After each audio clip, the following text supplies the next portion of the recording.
Okay, we are making a butter bell for a dear friend of mine. Although honestly, I'm having a hard time focusing on that while I'm talking to you, so I keep taking breaks from the talking to you part. Anyway, we're making a butter bell and we're talking about copyright law. And I already talked about registering your work with the Copyright Office and why you should do that. And now I will tell you one of the things that comes up often when I'm helping people registering their works for them.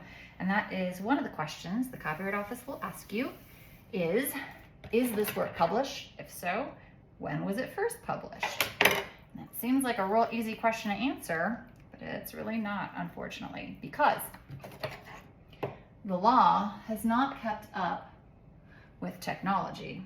It's way too short. So there's not clear guidance as to whether publishing things online is publishing for the purposes of deciding publication for copyright law. That is a problem because a lot of people publish stuff online. And so, for example, if you're posting something to your business page and you're making it available for people to purchase, that's probably publication. If you are posting on a private or personal web page that you've made and you don't sell your work, you don't license it to anybody, you've taken steps to prevent downloading, you tell people this is not available for download, etc.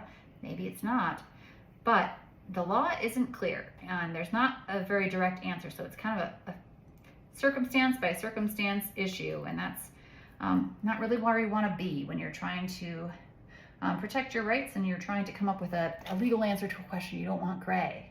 There's a lot of gray in the law. So what do you do then? What do you do if you can't, there's not a clear answer as to whether this work is published or not if you put it online? The answer is don't put it online until you've registered it with the Copyright Office. And I know that's not ideal because, especially if you're making a lot of content, you want to get that going as quickly as possible. I know a lot of people are, particularly like I have some influencer clients and people like that need to generate content, and that content honestly is often getting stolen and you need to register it. So, I get you want to just race and put it on the internet. I understand the reasoning for that, but I will tell you, if you make it part of your business process where you make something or you make a series of 8 works in a week and you register them all on Sunday and then you put them live the following week, if you get into that practice, you'll have everything registered. You don't have to have this question mark when you go in front of a judge or a jury and talk about whether your registration is valid, because that's the thing.